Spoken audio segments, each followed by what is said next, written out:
Hello heathens and welcome to my channel. I am Beauty Heathen and my channel is dedicated to the exploration of paganism.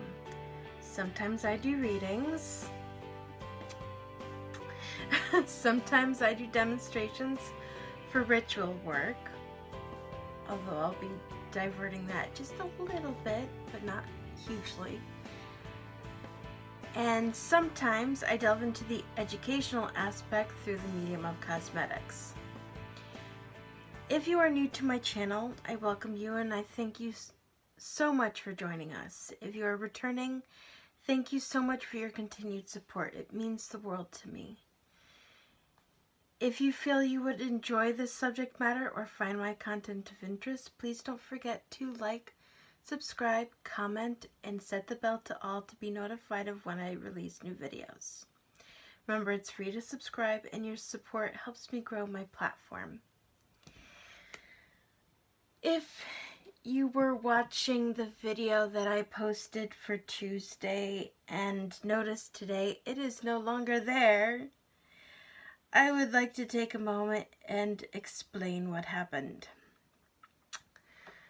So, the past couple days, my YouTube app on my phone has been extremely glitchy as hell. It's been taking longer and longer and longer for me to upload.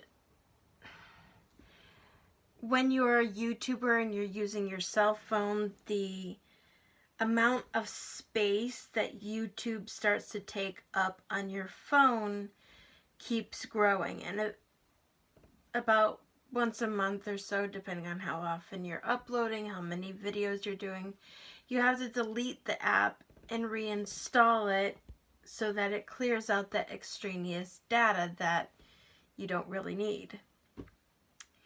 Well, I did that, I think on Monday, because I noticed that it had grown by a lot, and I needed the room for making content. Well, I noticed it was starting to act a little off, and I wasn't too worried about it. I'm like, okay, it's not going to be that big of a deal. Well, this morning when I brought up the app, it looked like for some reason it was trying to upload another copy of Tuesday's video. And I'm like, what's going on?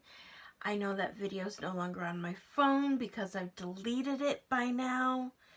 I'm like, something weird is going on. So what I did was I tapped on delete the upload.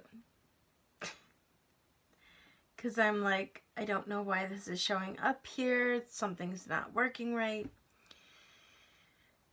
Well, instead of it just deleting the apparent second upload, it deleted my whole video. And when I saw that, I wanted to throw up. I am so upset.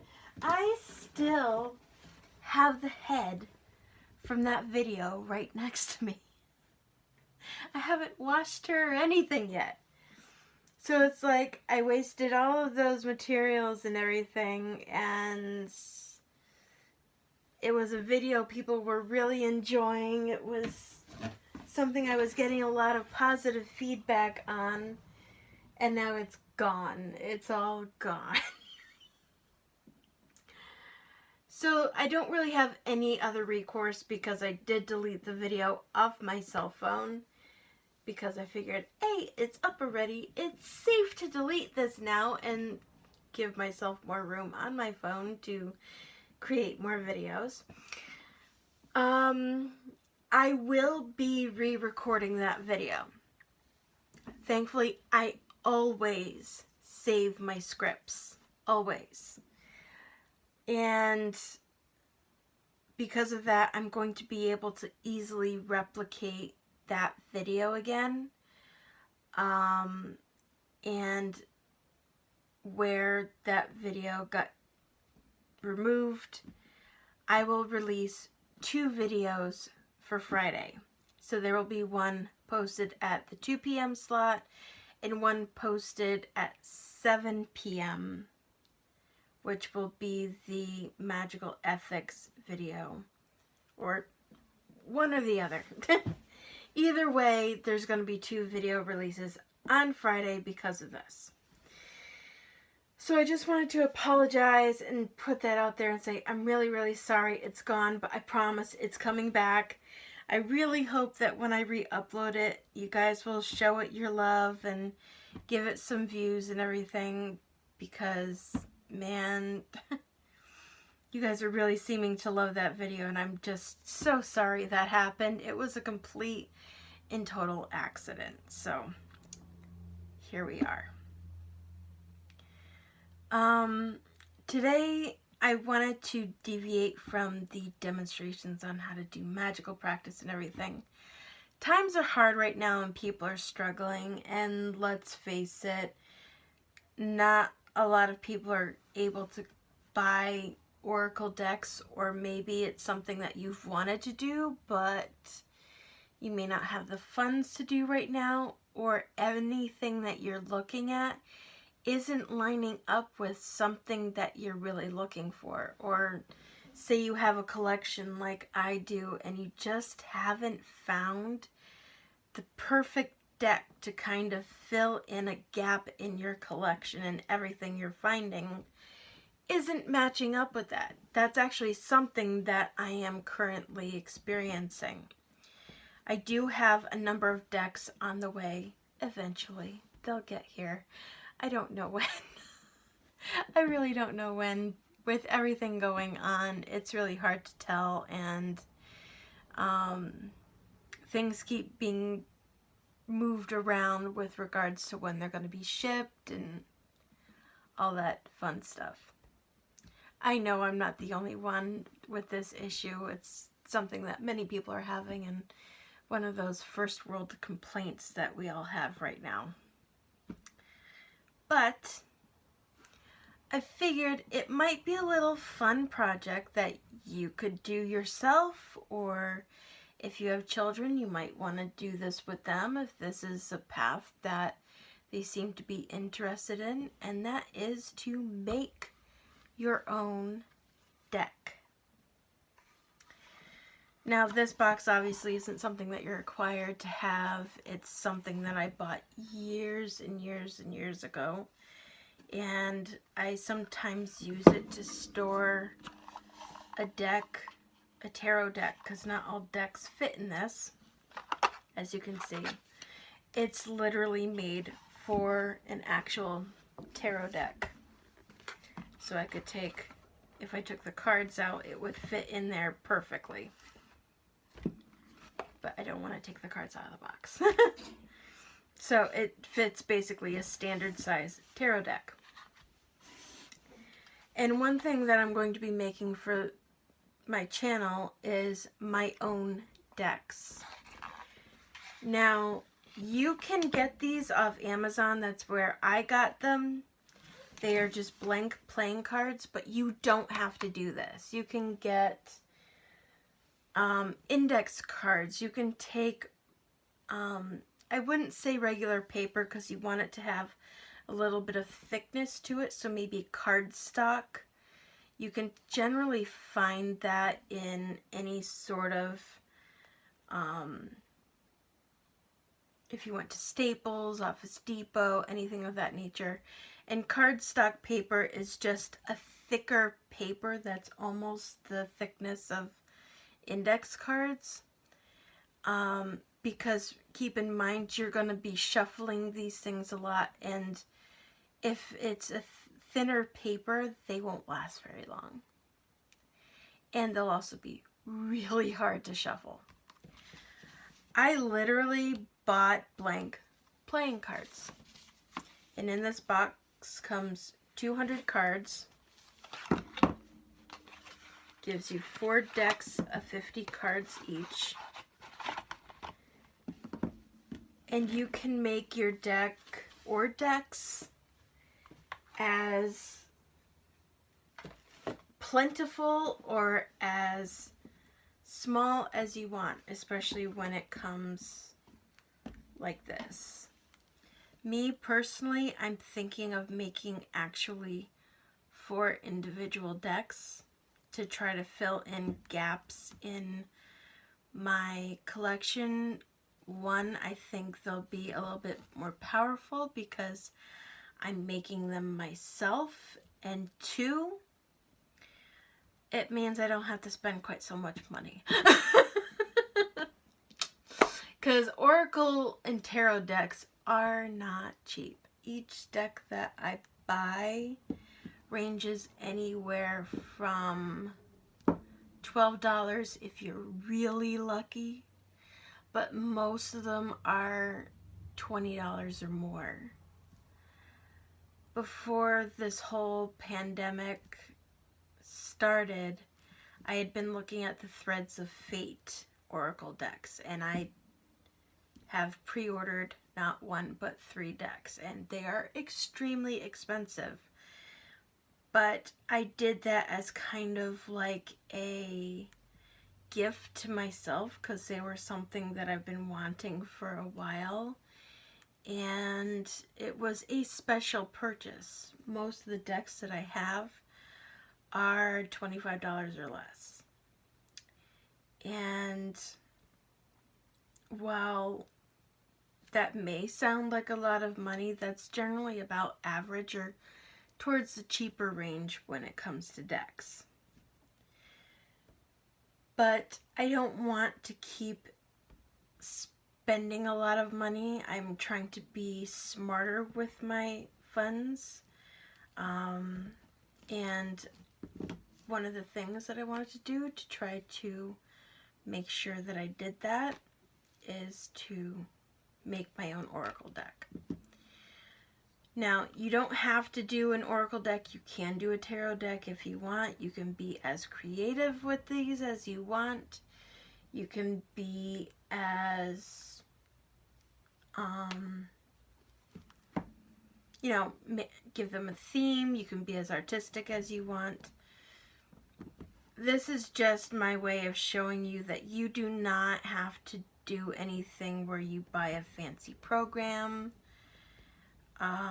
You don't have to, God, there was, on Etsy, I think it was, when I was looking up how to do this for myself, somebody was trying to sell a course on how to make your own Oracle deck for $220. And all it was a course. Now, I'm not saying it's not worth it. It might very well be. It's just, with the way things are currently in the world, I think I can put that $220 to things that are more important, you know? And also, when it comes to buying Oracle decks, you're kind of at the mercy of the authors that make them. You know, you have a lot of decks that are more positively focused, which is fine. But let's be honest here. Life isn't all flowers and joy and bunny rabbits and, you know, happy-go-lucky reality. And I tried to pick out decks that tend to be more balanced. Some of my decks are positive. Some of them are look into the deeper side of things, like the Dark Mirror Oracle deck. Some of them tend to be balanced. They give positive and they give the not so positive. But even when things aren't so positive, they usually have meaning behind them that can lead to more positive things. So I just opened this set of cards. I'm trying to see how they feel in the hand.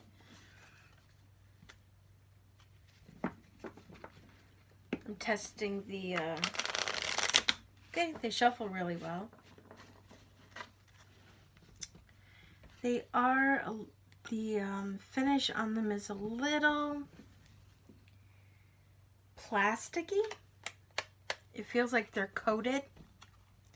So if you are somebody who wants to do something more creative, you might want to get index cards and cut them to the right size that you want. It may end up being cheaper, but it also gives you more flexibility as to utensils you can use to decorate them if you so wish to do so. So with these, I think I'm only going to be able to use markers, which was, interestingly enough, something that I read might be an issue with these cards. I might also invest in some sort of lamination. Now, that doesn't necessarily mean you have to invest a lot of money in buying an actual laminating machine and all the stuff that goes with it. At many office supply stores, they sell laminating sheets. So all you have to do is you peel off a backing, and what you want to do is lay these down as flat so that they adhere, and then you would fold the laminating sheet. Obviously, you're not going to want to use one big sheet for one card. You'll lay out as many cards as you can to optimize the use of the sheet, but then you fold it over and you want to try to push out any of the air bubbles and make sure that the card is well sealed. And that doesn't tend to be too expensive. Granted, having worked in an office that actually had a laminating machine and all of that, those things are nice. But no one really wants to spend a lot of money on a machine that's going to only have a very dedicated purpose, and you're only going to use it for a finite amount of things. We're trying to be a little practical here. So when you're making your own deck, you want to just get your supplies together, and I'll explain why I have this box in a bit. And what you might want to do is grab a sheet of paper. For the purposes of this video, I'm not actually going to go through the process of making the deck on camera significantly because I really want to sit and take my time with this and really make sure that I channel the right energy into the cards. And once you have an idea of what you want or what kind of cards you want to make, you might want to, on the sheet, put down like 1 through however many cards you want to have in the deck and assign a meaning to each card going down in a list. And that way you're organizing your thoughts, you're organizing what it is you want to do, and getting some sort of plan in place so when you have the cards in front of you, it's easier to assemble the deck and get everything the way you want it. It just gives you time to be contemplative and hone your creativity even. So even if you're doing an organized task, it allows you to think of how would I want to design this particular card, and maybe make notes next to it and say I want to put this kind of design on this card, and I want to, you know, decorate this card that way. You know, it just kind of gives you a framework to work on when you're creating your own deck.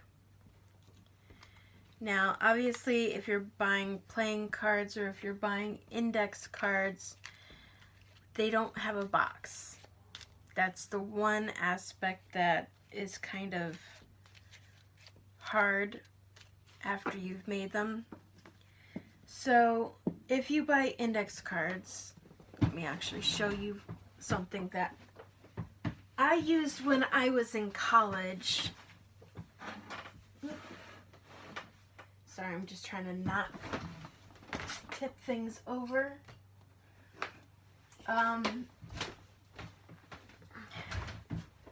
been sitting here staring at the box and been like, it's just out of reach. This box actually holds index cards. And it looks like I gotta clean this. Yep. But inside are index cards. And this way you can put as many index cards and fill this box up. As you can see, there's a lot of room in here. And it's just a good way to protect your cards. And this way they're contained in a box. Where they sell these, they often also have little divider cards that you can get.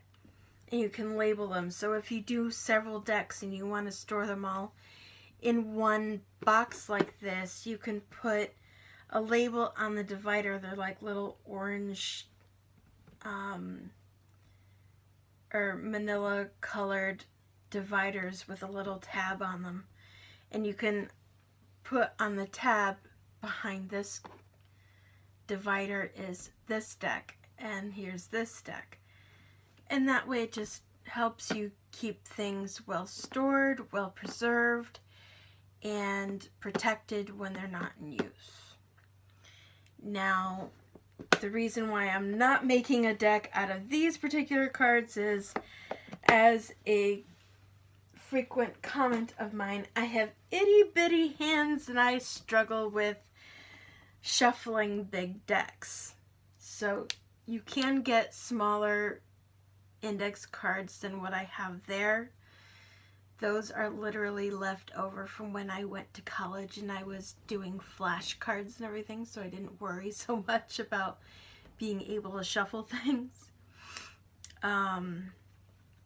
But that is something I will likely do in future, is get actual index cards that are smaller and do guided messages.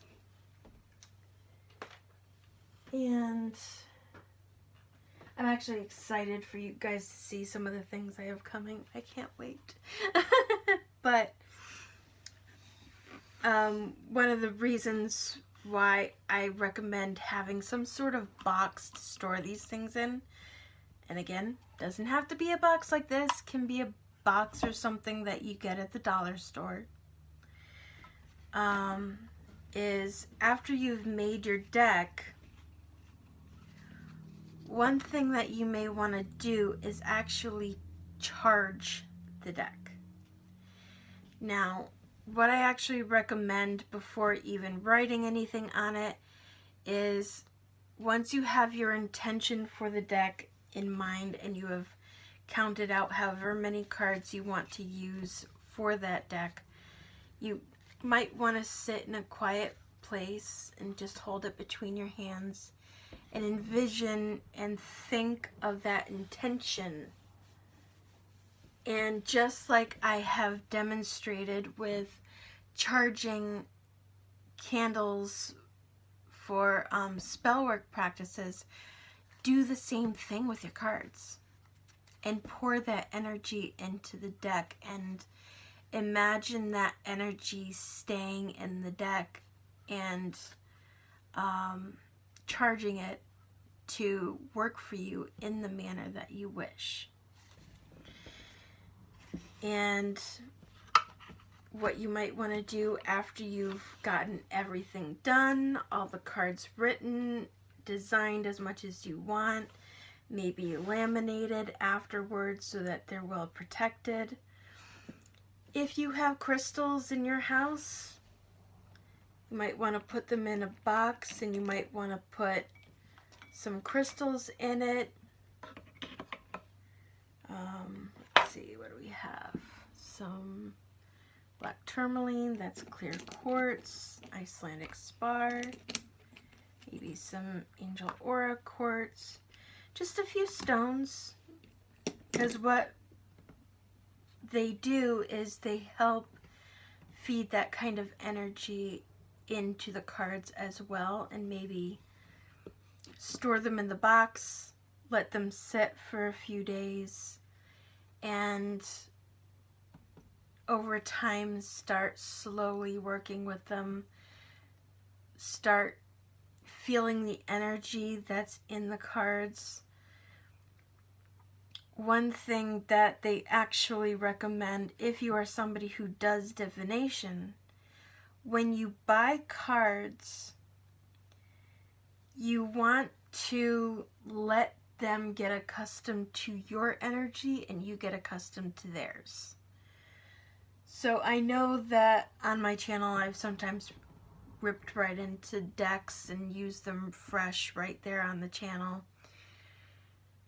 But I generally do that with the decks that I feel are rearing and ready to go and be used right then and there.